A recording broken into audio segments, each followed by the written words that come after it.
Hi, this is Tom Pritscher again. Today we're going to talk about the alchemy of sacred place. And in alchemy, one talks about the elixir of life. Well, boy.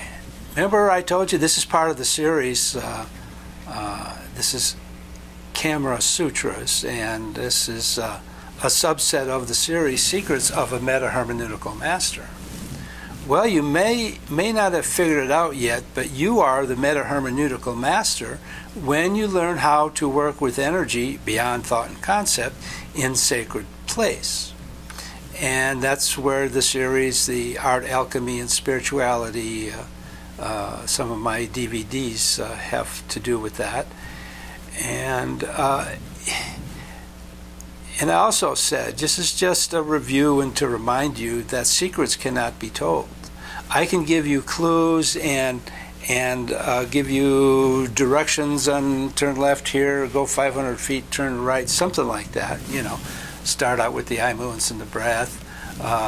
So there's about 5 different techniques, and then there's the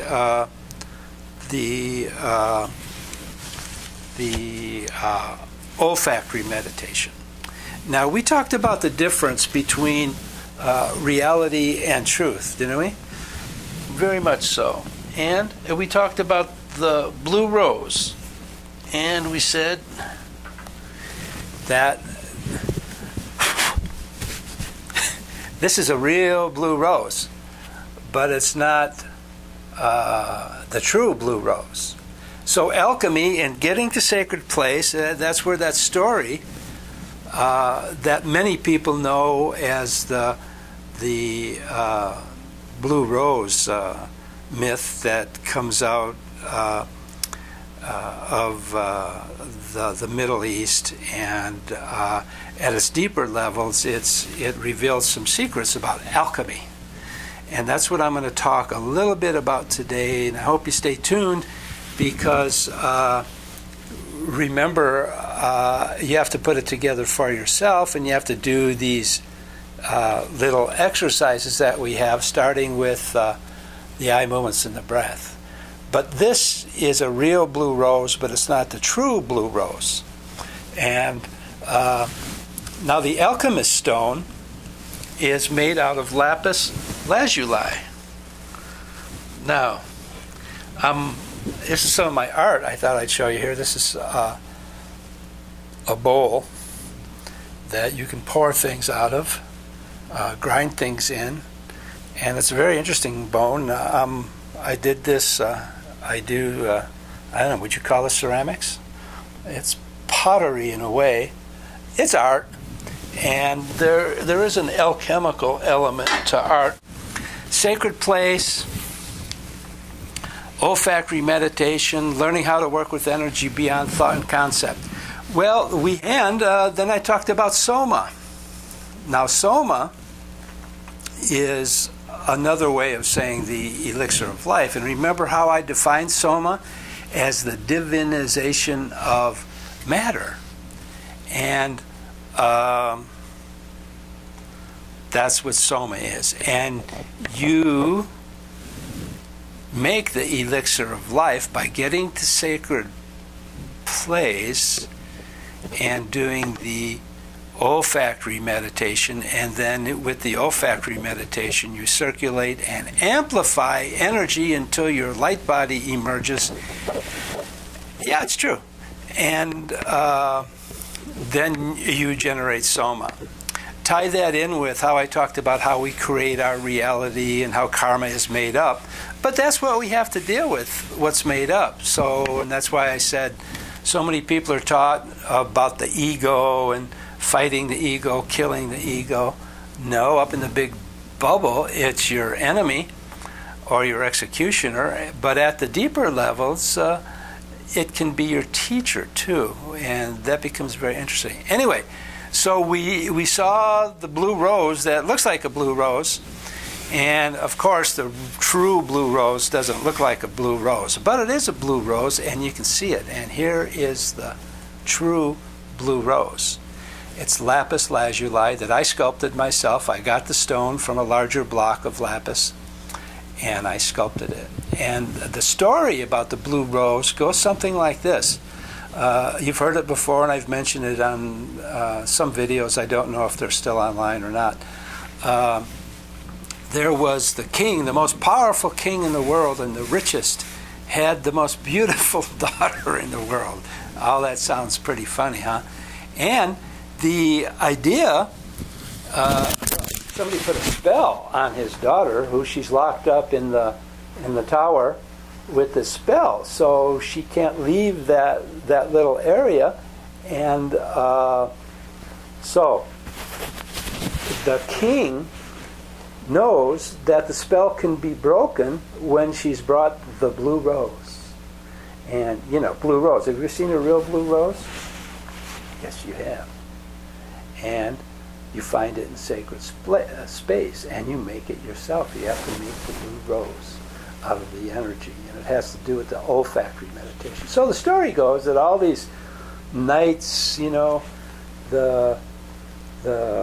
anyway, everybody was out looking for the blue rose, and the person that found the blue rose could bring it to the princess in the tower. The spell would be broken.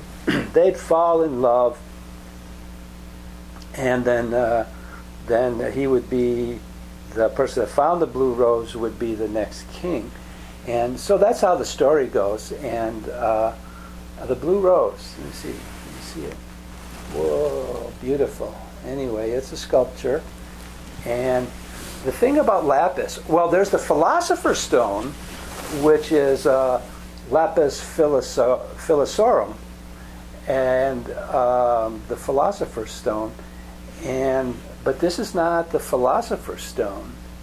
You also make the philosopher's stone inside of yourself by turning lead into gold, is one way to say it. Remember how I've said it about the advanced meditation that you can do in every moment? Yeah, the spider and the fly, don't forget about that. That's every moment too.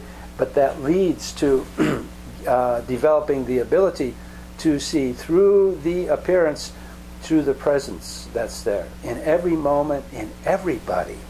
And when you can do that, well, you fully realize that you are that presence, and that's the goal. Now I'm simplifying things a little bit, but the truth is pretty simple. So you've got the real blue rose that your mind makes up. It looks like a blue rose, it walks like a blue rose, it talks like a blue. Hey, I've got sort of a blue, well, it's turquoise. It's blue, and I like it too. I didn't plan that, but you can see it's a different blue than this blue, and my eyes are blue, you know. And so anyway, the olfactory meditation, we'll probably have to put this on the next video, but I'm going to talk about it now and then edit it. So we have two eye movements in the breath that amplify energy. And then there's that sound meditation, the Ie-O-A-Um, that resonates with the different energy centers in the body. And then, remember, I think it was one of the last few, I talked about the spider and the fly. And that's every moment too. And you continually, by doing these processes, you deepen your level of consciousness, where the alchemist stone is lapis lazuli, and you have to find it yourself, and then the tower is, when you find this, all spells are broken, all limitations, everything that's blocking pure presence. And the key to that, now I'm just giving clues, and you got to put it together for yourself. I hope you don't think I'm telling you anything, because these things cannot be told. But what I am saying is that you can do it, and it's not hard. Anybody can do this. You just have to, well, at first follow instructions to get you on the right way, and then practice, and it takes you deeper where the bubble is smaller, and then you get to that sacred place, and that's the story for today. So thank you very much, Oh, the olfactory meditation. Well, we're going to have to do that next time or sometime in the future. But basically, the lapis, one of the unique qualities of lapis lazuli, is its olfactory phenomena.